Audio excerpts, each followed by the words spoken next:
Hai, halo semuanya. Jadi aku di sini mau membahas seputar,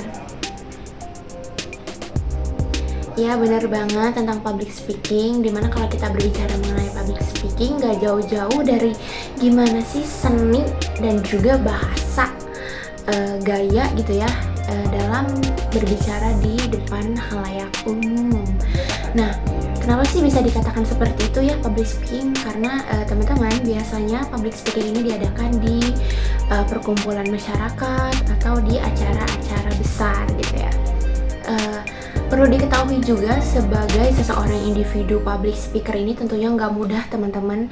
Kenapa bisa begitu? Karena selain dia harus mampu menggunakan pembicaraan dengan seni dan juga gaya yang berbeda, dia harus bisa menahan grogi dan juga pastinya mempunyai bahasa yang dimengerti dalam waktu yang singkat disampaikan.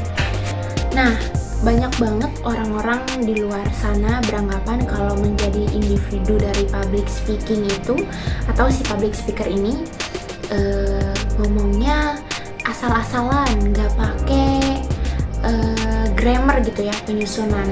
Tapi ternyata itu semua salah teman-teman. Kenapa? Karena tentunya seperti yang tadi udah aku bilang, kalau jadi seorang public speaker nggak mudah, harus punya keterampilan sendiri dan mereka harus mempunyai bahasa yang dimengerti oleh si khalayak yang menontonnya itu sendiri.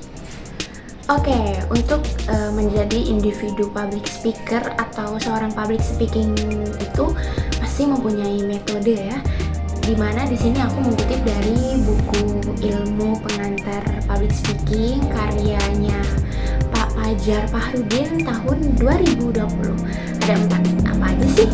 Nah, buat poin yang 4 tadi kira-kira apa aja sih Kak? Oke teman-teman, di sini aku akan jelasin atau aku akan sebutin satu persatu. Dimana yang poin pertama ini ada impromptu atau ad libitum. Poin kedua ada manuskrip atau bisa disebut juga dengan reading complete text. Poin ketiga ada memo writer atau memorizing.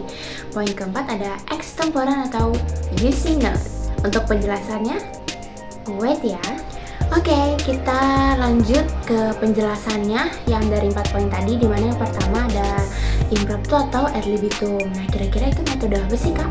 Nah, aku akan jelasin sedikit secuil teman-teman ya, dimana impromptu atau ad libitum ini adalah metode yang sering banget dipakai oleh seorang public speaker dari individu public speaker itu sendiri.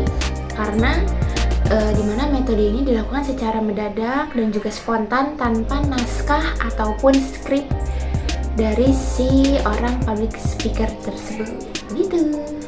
Oke, lanjut ke poin kedua, ada manuskrip atau tadi disebutnya reading complete text. Nah, karena ada kata reading complete text, jadi metode ini merupakan metode yang udah pastinya membaca tulisan dong, karena ada reading complete text. Nah, biasanya bacaan ini tuh bentukannya kayak naskah pidato, dan metode ini dipakai sama para pejabat-pejabat atau mereka yang bertugas memberi kata-kata di acara resmi dan juga acara formal.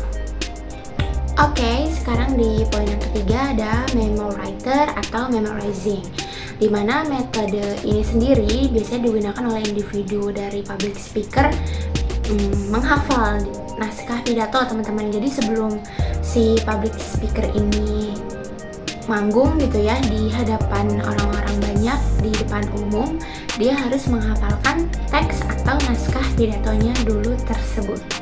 Di poin yang terakhir ada extemporan atau using notes. Sesuai sama namanya, metode yang terakhir ini dilakukan itu sama para public speaker, biasanya menggunakan catatan atau bantuan dari LCD proyek ya, kayak pakai tampilan layar gitu. Dia pakai bantuan PowerPoint atau dia pakai catatan yang materi secara garis besarnya gitu. Oke, sekiranya itu aja yang bisa aku sampaikan tentang seni, gaya, dan juga bahasa seorang public speaking itu sendiri. Atau kalau yang ngelakuin tadi namanya public speaker, jangan lupa ya teman-teman.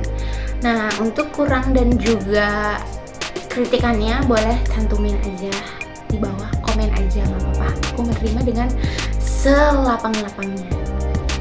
Sekian, assalamualaikum warahmatullahi wabarakatuh.